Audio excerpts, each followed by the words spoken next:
හොඳයි අපිට. ඔන්න අද අපේ ගැටලු. සංඛ්‍යාත්මක ප්‍රකාශන අසුරු කරන්න තියෙන්නේ. මොකද දීලා තියෙන්නේ? 9999 වර්ගය ධන 19999 වර්ගමූලයේ වර්ගමූලයේ වර්ගමූලය. මෙන්න මේකේ අගය හොයන්න කියලා දීලා තියෙනවා. එහෙනම් ඉස්ලාම් වීඩියෝ පෝස්ට් කරන්න පෝස්ට් කරලා තනියම හදන්න උත්සාහ කරන්න. ඊට පස්සේ බලන්න මේක කළා කොහොමද මම මේ ගැටලුවට විසඳුම ලබා ගන්න කියන එක. හරි. එහෙනම් අපි පොඩ්ඩක් ඉස්සෙල්ලා කතා කරමු මේ වර්ගමූලය ත්‍රිත්වයක් දෙන අවස්ථාව. මේ දැන් ගත්තොත් මොකක් හරි සංඛ්‍යාවක වර්ගමූලයේ වර්ගමූලය. මොකද්ද මේකේ තේරුම? වර්ගමූලයක් කියන්නේ මොකද්ද? භාග්‍ය බලයනේ. ඒතකොට මේක අපිට ලියන්න පුළුවන් xk භාග්‍ය බලය කියලා මෙන්න ඇතුළේම වර්ගමූලය සහිත ප්‍රකාශ. මෙන්න මේ. ඒක යටත් වෙනවා තවත් වර්ගමූලයකට. එතකොට එතන වර්ගමූලයෙන් කියන්නේ භාග්‍ය බලය. එතකොට අපිට එනවා x වල භාග්‍ය බලයේ භාග්‍ය බලය. බලයක බලයක්. ඊට පස්සේ මේ දෙකම යටත් වෙනවා තවත් වර්ගමූලයකට. එහෙනම් මේකෙත් මොකක්ද? භාග්‍ය බලය. භාග්‍ය බලය වරක් භාග්‍ය බලය වරක් භාග්‍ය බලය. ඒ කියන්නේ x ගේ භාගය ගුණ වෙන්නේ. ඒවත් භාගයේ තුන්වෙනි බලයනේ. මෙතන භාගයේ තුන්වෙනි බලය. ඒක වර්ගමූල 4ක් තිබුණා නම් භාගයේ 4 වෙනි බලය. ඒ විදිහට එන්නේ. හරි. ඒතකොට මෙතන යනවා x ගේ හරය ගුණකම දෙවරක් දෙක 8යි. එක්වරක් 1 එකයි x ගේ 8න් එකේ බලය කියලා එනවා. අන්න එහෙනම් මෙතන තියෙන මොකක්ද? මේ ප්‍රකාශනය 8න් එකේ බලය අගය හොයන්න. අපි එන එක ලියමු. මේක මම අහන්න. මොකක්ද මේක සමානයි 9999 වර්ගය ධන 19999 මොකක්ද භාග්‍ය බලයේ ආයි භාග්‍ය බලයේ ආයි භාග්‍ය බලය නේද? භාග්‍ය බලයේ ඔන්න ඔය ප්‍රකාශනය මම දර්ශක ස්වරූපෙන් ලියාගත්තා. එහෙනම් අපි දැන් මෙතන ඉගෙන ගත්තා භාග්‍ය වරක් භාග්‍ය කියන්නේ මොකද්ද?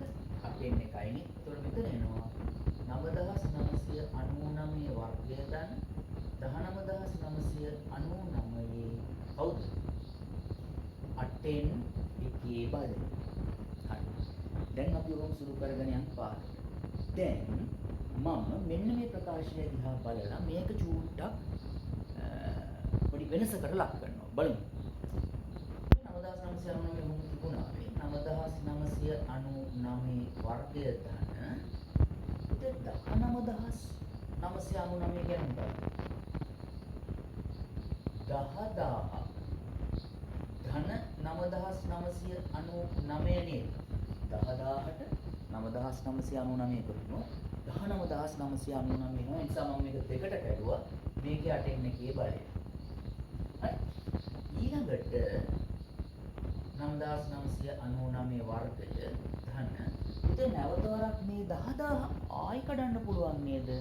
9999 ධන එක කියලා. මේක 9999 ධන 1 ධන මෙතන තියෙනවා ආයි 9999ක් මෙන්න මෙයාගේ 8න් එකේ බලය. හරි.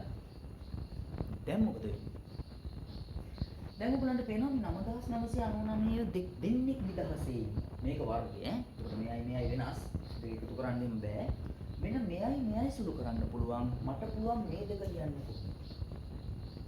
9999 වර්ගය ධන මේ දෙන ලියන්න පුළුවන් නේද? දෙවාරයක් 9999 කියලා. ධන 1. එක පොඩ්ඩක් මම පැත්තකට ගත්තා. මේකේ 8න් එක. නේ? දැන් උඩට බලන්න මෙන්න මේ අච්චුව දිහා. මේ පද හැසිරීම දිහා. මට පුළුවන් පුංචි ආදේශයක් වුණා තවත් මේක පැහැදිලි කරන්න. නැත්තම් කෙනෙකුට පුළුවන් මෙතනින්ම ගෙලින්ම උත්තරයට යන්න. නැත්තම් 9999 වෙනුවට මම ආදේශයක් පාවිච්චි කරොත් 9999 වෙනුවට මම x දැම්මොත් මොකක්ද මෙතන එන්නේ? ඔව් x ගේ වර්ගය ධන ඊළඟට 2x ධන එකේ මොකද්ද? 8න් 1 බලය නේද? දැන් බලන්න මෙන්න මේක දිහා. මේ තියෙන්නේ කවුද? මම මේ පැත්තට ගන්නම්. ඔව්. කවුද මේ? x වර්ගය දෙන 2x ධන කියලා කියන්නේ ද්විපද ප්‍රකාශනයක් හිටියොත් මොකද? සාධක කැඩුවොත් x ධන 1 සම්පූර්ණ වර්ගය නේද? x ධන 1 සම්පූර්ණ වර්ග ප්‍රසාරණය තමයි මේ තියෙන්නේ. අන්න ඒකෙත් 8න් 1 බලය. දැන් මේ තියෙන්නේ මොකද? x ධන 1 බලයක බලය විදිහට මේක ಗುಣ වෙනවා. හරි. එතකොට එනවා x ධන 1 මෙතන 2යි 8යි කැපිලා 4යි 4න් 1 කියලා. දැන් අපි x වෙනකොට නැවතත් මේ අගේ දාලා බලමු මොකක්ද දෙන්නේ කියලා. මේක සමානයි 9999 ධන 1 4න් 1. දැන් මේක සමානයි 9999 ධන 1 කියන්නේ මොකද්ද? දසදහසනේ.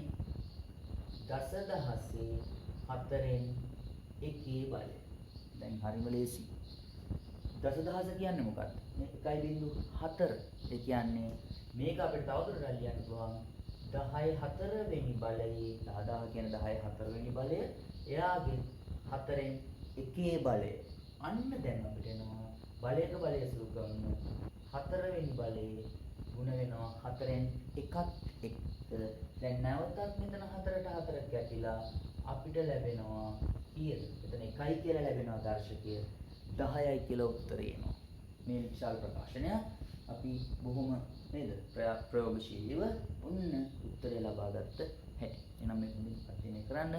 ඒ වගේම channel එක subscribe කරන්න, යාළුවෝ අතර share කරන්න, like එකක් දාන්න, comment කරන්න. අපි ඊළඟ වීඩියෝ එකකින් තවත් රසවත් ගැටලුවකින් හමු.